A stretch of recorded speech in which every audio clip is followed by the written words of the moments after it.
Franklin Pierce Schools in Washington State implemented DBI through an I-3 grant. This video features reflections from Bill Rasplica about his experiences implementing DBI, lessons learned, and recommendations for other district leaders. What do you see as the district leader role in implementing DBI? Well, the district leaders need to be culture builders. The district leadership fosters and puts forth expectations for instructional standards that they want people and staff in the district to follow. And by instructional standards, I don't mean that everyone does certain things for a certain amount of time. I mean expectations. And it's those expectations that I think create the workplace norms that help to drive the professional behavior in the district. And workplace norms that encourage and support the use of data for instructional decisions, the workplace norms that staff will work in teams rather than as, lone rangers. And that's an important part of the framework that supports DBI implementation. District leadership can identify principals and staff who are really committed to instructional improvements, and they can include those people as leaders on district teams that are making those decisions. And if we're really serious about all students, then DBI will become an important tool in the toolbox. What are your most important lessons learned from implementing DBI? Much of the I-3 grant work was done bringing school teams together in one room, in one place for training and discussion. And the teams bounced ideas around, and they quickly came to, I think, the realization that not only could Tier 3 or intensive instruction be improved, but that core instruction had to improve in order for Tier 2 and intensive instruction to be as effective as it can be. Tier 1 is the first line of instruction for all students. So maybe in other words, DBI was the impetus for teachers to improve their own instructional practices.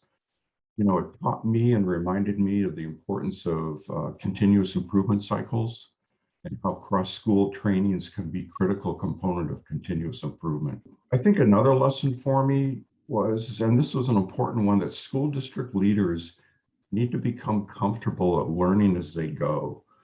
I think that a lot of people think, well, if I just read one more book, or if I attend one more training, or learn a little bit more, then I'll truly be ready to get going. But the work then never happens because, there's always something else that you can learn. But it's okay to learn as you go.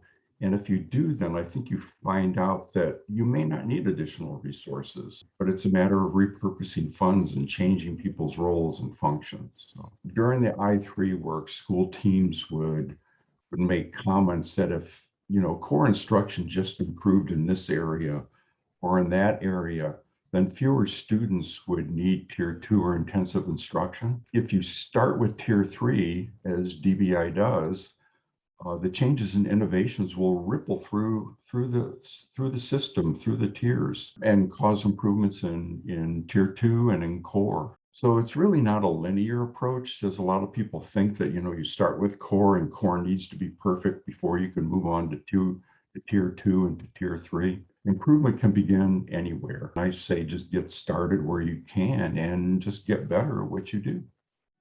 What were your biggest barriers to implementing DBI?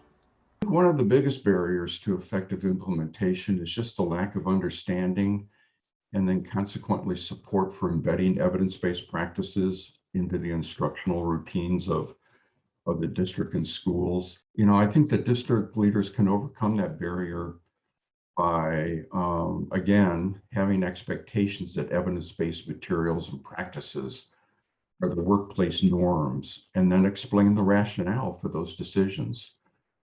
Also, providing training and information is critical for implementation and sustainability. Do the work in teams and give them protocols and checklists to help guide their work. Teams will learn together and support each other and spread the word to others. What surprises did you encounter when implementing DBI?